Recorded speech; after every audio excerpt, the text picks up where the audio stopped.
ለሸቱ መለሰ ስመ ክርስትና ወልደ ገብርኤል በዋልባ እንዳልሻ ቅድስት ኪዳነ ምህረት ዘተስፋ ሐዋርያት አንድነት ገዳምና በገዳሙ ስም በተሰበሰበው ማህበረ መነኮሳት ስም የምናስተላልፍልህ የክፉ ስራ ውጤት።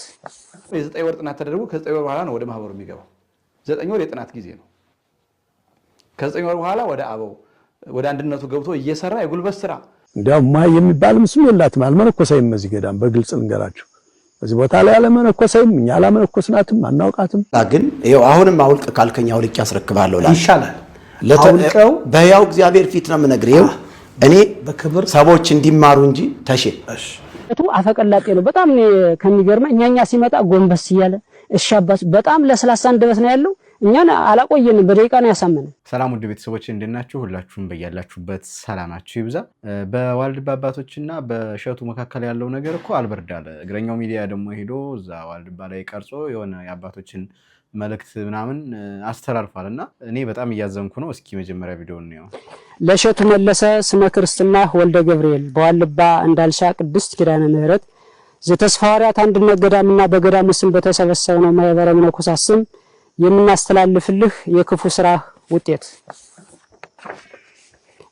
ምን አገኘህ ልጃችን? እግዚአብሔር አምላክ ፈቅዶ እመቤታችን ወዳ ወደዚህ የተባረከና የተቀደሰ ቦታ መጥተህ ነበር።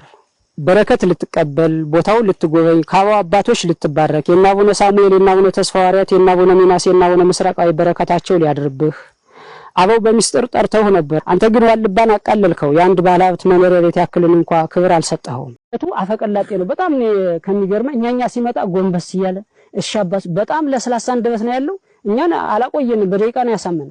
እንደዚህ አርጌ ምንድነው ያለን ፕሮጀክት ልሰራላችሁ የሆነ እቅድ ምናምን በቃ አቅዳችሁ ሰጥኛላችሁ ሰራላችኋለሁ ነበር ያለን እንጂ እንደዚህ አይነት የተዳፈነ የታሪክ ብልሽት ያመጣል ብለን አላሰብንም ነበር። እኛ እንደሸወደን እኛ እንዳታለል እነሱንም አታሏቸዋል። ምክንያቱም ምንድነው ያታላቸው በርሶት ሚዲያ ምንድነው ብሎ የነበረው አይ እነዚህ አባቶች ሲያስተላልፉ ስህተት ነው። እሸቱ ዋልባን ቀበር ጥሩ አይደለም፣ ጥሩ ነገር አልተናገርም። የሴት ገዳም ብሎ ማስተላለፉ በፍጹም ተቆጭተናል፣ እኛ በዚህ በኩል በጣም ተናደናል ብሎ አባቶች አስተላለፉ። በየትኛው መንገድ ገብቶ በየትኛው አማርኛ እንዳሳመናቸው ግን አናውቅም። ከሆነ ቀን ቆይታ በኋላ ሄደው አይ አንተ እኮ እንደዚህ ነህ እንደዚህ ቅልስልስ ብለው እንዴው አንተ ማትወቀሰው ነህ ለስራ ለልማት ብለን ለልማት ተብሎ ለገንዘብ ተብሎ ታሪክ አይለወጥም አይቀየርም። ዋልድባ ዳልሻህ ላይ አሉ ሳልል አለሽ ማለትም እችላለሁ። እንግዲህ ይሄ ሊሆን የማይገባው የገዳሙን ታሪክ ያበላሸሽ ነው ያለች አስካል ምንላት። እንዲያው ማይ የሚባልም ስም የላትም። አልመነኮሰይም እዚህ ገዳም በግልጽ ልንገራችሁ። በዚህ ቦታ ላይ አለመነኮሰይም፣ እኛ አላመነኮስናትም፣ አናውቃትም። እሷ ግን መንኩሴ ነኝ ነው የምትለው። ስለምንኩስናዋም ጠይቀናት ማይበረ ስላሴ መነኮስኩ አለች። ማይበረ ስላሴ አበምኔቱን መምህር ወልደ ሰንበትን ጠየቅነ፣ እኔ አላመነኮስኩም አሉ። ውድ ተመልካቾች እኔ በጣም የሚያሳዝነኝ ነገር አሁን ሰሞኑን ያለውን አጀንዳ ታውቁታላችሁ አይደለ? ከተማ ላይ ያሉ መነኮሳት እንደዚህ አይነት ጥፋት እያጠፉ እየተባለ በጣም እየተራወጸ ነው። አሁን ደግሞ ገዳም ላይ ያሉ አባቶች ደግሞ እንዳያርፉ በዚህ መልኩ ወደ ሚዲያ መምጣታቸውን የምንም አልወደድኩትም። አሁን እሸቱ የሚያጥፋ ማንም አካል ያጥፋ አሁን ሚዲያ ላይ መጥቶ እንደገና ሌላ ወከባ መፍጠሩ ያን ያህል ይጠቅማል ብዬ ስላላሰብኩ ነው። እኔ የእናንተን አመለካከት እንደ አንድ ኦርቶዶክሳዊ ክርስቲያን አላውቅም። ማለት ገዳም ውስጥ ያሉ አባቶች በዚህ መልኩ እንደዚህ ስህተት እንኳን ሲሰራ ትንሽ ቢታገሱና ዝም ማለት ቢመርጡ የተሻለ ውጤታማ ነው ብዬ አስባለሁ። እና ዝም ቢባል እንደዚህ እየተቀባበሉ የሰጣ ገባ መልስ ውስጥ መግባቱና ክርክር ጭቅጭቅ ውስጥ መግባቱ ያን ያህል አስፈላጊ ነው ብዬ አላስብም። ማለት ለቤተክርስቲያን የሚጠቅማት ስላልመሰለኝ ነው። ተሳስቼ ሊሆን ይችላል። የእሸቱ ጥፋት ያን ያህል እሱ አንድ ተራ ምዕመን ነው። ስለዚህ ሊሳሳት ይችላል። ይሄ አንድ ተራ ምዕመን ተራ ማለት አይቻልም። የእግዚአብሔርን ሰው ግን አንድ ምዕመን ማለት ምን ማለት ነው? የቤተክርስቲያን ሮል ከቤተክርስቲያን ክህነትም ምንም ስለሌለው ብዬ ነው ምዕመን ነው ለማለት ነው። እና አንድ ምዕመን የፈለገ ጥፋት እንኳን ቢያጠፋ ይህን ያህል ታርጌት ተደርጎ በሰጣ ገባ በሚዲያ ይህን ያህል ርቀት መኬድ አለበት ብዬም አላስብም። ከተፈለገ እንደ መግለጫ ተሰጥቶ መቆም ይችል ነበረ። በሲኖዶስ ደረጃም ሊሆን ይችላል። በአመራር በገዳሙ ከፍተኛ አመራሮችም ሊሆን ይችላል በዚህ ቀን እንደዚህ ተብሎ ነበረ እንደዚህ መባሉ በእሸቱ ዘንድ እንደዚህ የተላለፈው ላይ ስህተት ነው ተብሎ ዝም ብሎ እንደ መግለጫ እንደ ደብዳቤ ተጽፎ መዘጋት ይችል ነበር እንጂ የገዳም መነኮሳት እየተሄዱ እየተቀረጹ እያንዳንዳቸው ሐሳብ እየሰጡ እንደዚህ አይነት ሰጣ ገባ ውስጥ መሰጠት አለበት ብዬ አላስብም። ለክፋትህ ላደረግከው ክፋት ምናምን የሚሉ ንግግሮች ራሱ እውነት ለመናገር በአባቶቻችን ላይ ቅር እንድንሰኝ ያደርጋል። እንደዛ አይደረግም። አባቶቻችን አይደሉ ይፈርዳሉ ብዬ አላስብም ዓለም ላይ ባለን ሰዎች እና የፍቅር የሚመስል ደብዳቤ ግን ደግሞ ስድብ የተሞላበት ደብዳቤ ነውና ብዙ አልተመቸኝም። እኔ እንጃ ዞሮ እናንተ ሐሳባችሁን ብትገልጹልኝ ጥሩ ነው። እኔ ግን ይሄ አያስፈልግም። በቃ ወደ ሚዲያ መምጣቱ ሰጣ ገባ መመላለሱ አያስፈልግም። ካስፈለገም በቃ በአንድ አጭር ደብዳቤ መግለጫ መስጠት ይቻላል ባሉበት። እሱ መግለጫ ደግሞ በሚመለከተው ሚዲያ የሆነ አካል ያስተላልፈዋል። ከዛ ውጪ አስፈላጊ ነው ብዬ አላምንም። የ9 ወር ጥናት ተደርጎ ከ9 ወር በኋላ ነው ወደ ማህበሩ የሚገባው። 9 ወር የጥናት ጊዜ ነው። ከ9 ወር በኋላ ወደ አበው ወደ አንድነቱ ገብቶ እየሰራ የጉልበት ስራ ብላክ ወርክ የሚባለው በጣም ጠንከር ያለ ጉልበት ስራ ሰርቶት እየሰራ እስከ 3 ዓመትና እዛ በላይ አገልግሎ ከዛ በኋላ ትዕግስቱም ለምንኩስና መሆኑ ተፈትኖ ይመነኩሳል። ከመነኮሰ በኋላ እንዴት ይሆናል? በእነሱ ዘመዴ አባቴ እናቴ ወንድም ያገባ እዚህ ቦታ አለ ብሎ እንኳን ለጥየቃ መሄድ የለም። እንኳን ለቅስና ቅጥር እንኳን ለደብረ አስተዳዳሪነት እንኳን ለአጥማቂና ለሰባኪነት ከተማ ሊገባ እናቴ ሞተች አባቴ ሞተ ብሎ ከተማ አይሄድም። እናት አባት ጋር መደዋወል አይኖርም። የግሉ ስልክ ይኖረዋል። ቴክኖሎጂ በጣም ይጠቀማሉ። ኮምፒውተርም ስልክም ይኖራቸዋል። ነገር ግን የግሉ ማህበራዊ ሚዲያ ፌስቡክ፣ የግሉ ዩቲዩብ፣ የግሉ ኢንተርኔት አይኖረው። ተቋማቱ ላይ የሚያገለግልበት ግን ይኖረዋል። እንኳን አይደለም ኮምፒውተር መኪናም ይኖረዋል እነሱ ጋር። አንድ መነኩሴ ግን የግሉ አይደለም የገዳም መኪና ነው። እንደ መቁነን ይቆነናል መኪና።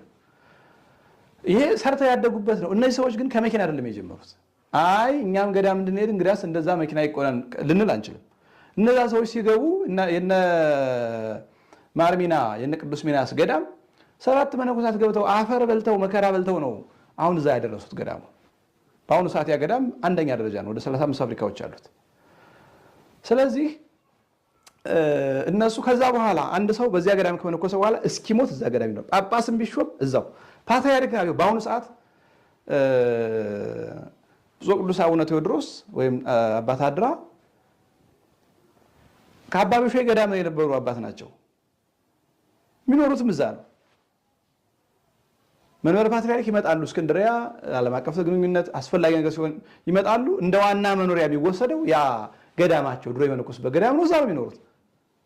ጳጳሶቻቸውም ፓትርያርኮቻቸውም የሆነ አንድ የሚኖሩበት ገዳም አላቸው። ቋሚ መኖሪያቸው እዛ ነው። ከገዳሙ አንድነት አላቸው። የገዳሙ ምግብ በልተው ነው የሚኖሩት። ምናልባት የገዳሙ ምግብ የኛን አይነት ዳቤ ሊሆን ላይሆን ይችላል ይሆናል እንደየ ሁኔታው፣ ግን ኑሯቸው እንደዛ ነው። ስለዚህ እኛ ያየነው ይሄንን ነው። አሁን በዚያ ያየነው ይሄንን ነው። በከተማ ግን አንድ መነኩሴ አይታይም።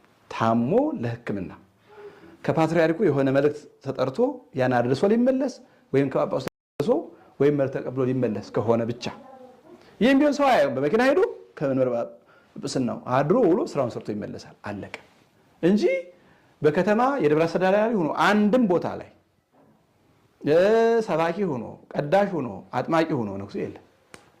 ምንኩስና የተጀመረው በግብጽ ነው። በግብጽ የለም። ያየነው ይሄ ነው። እንግዲህ ያዩት ለምን አይተገበሩትም ስላሉ መተግበር ባንችል መናገር እንችላለን። ማስረዳቱ ምናምን እንዲያውቀው ማድረግ መቼስ የሄድነው የገዳም አባቶችና የተወሰኑ መምህራን ማስተማር ነው።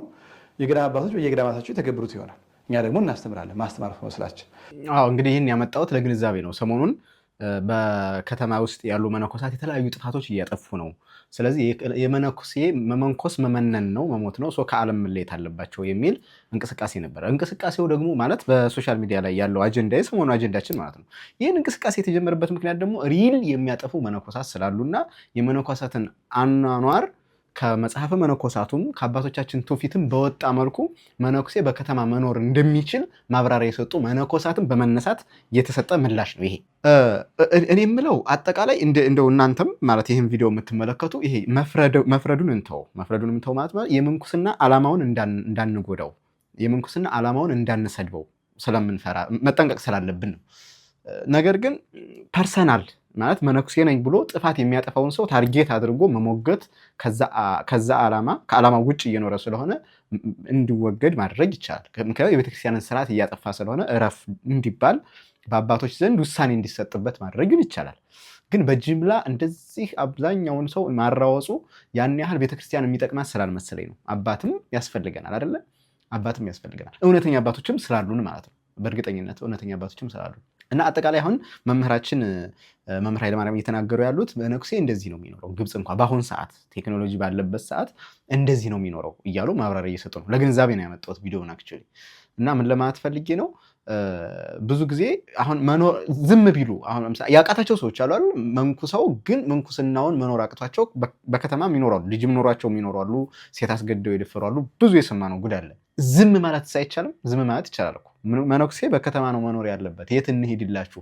ስለምትቀኑብን ነው፣ እናንተ ስላልተሳካላችሁ እኛ መኪና እንደዚህ የሚሉ ንግግሮች አስፈላጊ አይደሉም ነበር። ምን ያህል ስጋዊ እንደሆኑ የሚነግረን የሚሰጡት መልስ ነው እንጂ አሁን ምሳሌ አቅቶት ከተማ የተቀመጠ መነኩሴ ቢኖር እኔ አቅማጥቼ ነው እንጂ አዎ የመነኩሴ መኖሪያ ውስጥ ምድረ በዳ ነው፣ መለየት ነው፣ መመነን ነው፣ መናቅ ነው ዓለምን። ስለዚህ የማይጥም የላመ የጣመ መብላት ሳይሆን ከተማ ላይ ከዚህ ውጭ ሆኖ በምድረ በዳ በገዳም መኖር ነው ብሎ አምኖ ግን ዝም ማለት ይችል ነበር። ነገር ግን ያን ራሳቸውን ዲፌንድ ማድረግ ጀመሩ። ራስ ዲፌንድ ማድረግ እንኳን ለመነኩሴ ለክርስትናም ያን ያህል የሚጠቅም አይደለም። አዎ እኔ ኃጢአተኛ ነኝ አልችልም፣ ስላልቻልኩ እዚህ መጥቻለሁ፣ ግን እንዲችል ጸልዩልኝ ብሎ ዝም ማለት ወዳ ይቻል ነበር። ግን እውነተኛ መነኩሴዎች ስላልሆኑ ሰሞኑን እንደዚህ በየቲክቶክ ሲመጡ የነበሩት የሚሰጡት መልስ በጣም የሚያስጠላ፣ በጣም የሚያናድድ፣ ከአባት የማይጠበቅና ቤተክርስቲያንን የሚያወድም ነው። ይሄን ነገር ከስር ጀምሮ ሊሰራበት ይገባል። እንደ ምእመን ኃላፊነት ይኖረናል፣ አባቶቻችንም ኃላፊነት ይኖርባቸዋል። ስለዚህ እግዚአብሔር እንደዚህ የእግዚአብሔር ጠላት የሆኑ ቤተክርስቲያን ውስጥ የተሰገሰጉ መነኮሳትን እንዲናቅልልንና ጥሩ አባቶችን እንዲጠብቅልን የኛ የራሳችን ድርሻ ጸሎትም ያስፈልጋል ማለት ነው። ምክንያቱም አንዳንዴ እንትኖቹን ስንገፋ ማለት መጥፎውን ብቻ ስናይ በጎውን ነገር ደግሞ እንዳናጣ ማለት ነው። ብዙ የሚጎሳቆሉ የሚጎዱ አባቶች እንዳይኖሩ መጠንቀቅ አለብን ብዬ አስባለሁ። ግን ይኸው አሁንም አውልቅ ካልከኝ አውልቅ ያስረክባለሁ ይሻላል። ለተውልቀው በሕያው እግዚአብሔር ፊት ነው የምነግርህ። ይኸው እኔ በክብር ሰዎች እንዲማሩ እንጂ ተሼ ውሰድና ለአንድ አባት ስጥልኝ ከፈለክ ማለት ነው። እውነቴን ነው የምነግርህ፣ እናደርሳለን። በሕያው እግዚአብሔር ፊት ነው የምነግርህ። እኔ ይሄንን ልብስ የምለብሰው ወንጌልን ከማድረስ አንጻር እንጂ ማንንም ከማሳዘን አንጻር አይደለም። እንግዲህ መርጌታ እግዚአብሔር ያጽናውት፣ ችግር የለውም። ጥሩ ውሳኔ ነው የወሰኑት። ለአንድ አባት አድርስልን እንዳሉት በተለይ ይሄን ልብስ ለብሰው የሚያስተላልፉት መልእክት ሌላውን በወንጌል ለመድረስ ቢሆንም ለሚያስቆጣ እያሳዘነ ከሆነ እርሱንም ደግሞ መከራ ውስጥ ከሚከት በውስጥ ባረጉት ልብስ ቆንጆ ልብስ ለብሰዋል። እሱንም እንግዲህ ካባውንም ያውልቁት ከትልቅ ይቅርታ ጋር ያረጉት ካባውት እናደርስሉት በእርሶ ፈቃደኝነት ነው። እኔ ደስተኛ ነኝ። እሺ እንግዲህ መርጌታ ሚስጥረ መዝገቡ ከዛሬ ጀምሮ ብሽሽቅ በሚመስል ነገር ሳይሆን ትክክለኛውን ነገር በትክክለኛው አስተምሮ በፍቅር በትክክለኛው ወንጌል አስተምራለሁ ብለዋል። ይሄው ለቤተክርስቲያኗም ለሚመለከተው አካል ለአንድ አባት ስጡልን ብለው አድርሷል። ሀሌታ ሚዲያ በኢትዮጵያ ኦርቶዶክስ ተዋሕዶ ቤተክርስቲያን ላሉ ለሚመለከቱ የእሳቸውን ሀሳብ ከቪዲዮ በማስደገፍ ይህንን ልብስ እናስረክባለን። ጥሩ ውሳኔ ነው ያሳለፉት። እንግዲህ ቤተክርስቲያኗ የሚመለከተውም አካል ይህን ጉዳይ ይሰማል ብለን ተስፋ እናደርጋለን። የወንጌል አገልግሎቱን በገባውት እንደዚህ ከረባት አድርገው ሌላው እንደሚያገለግለው የማገልገል መብቱ አሉት።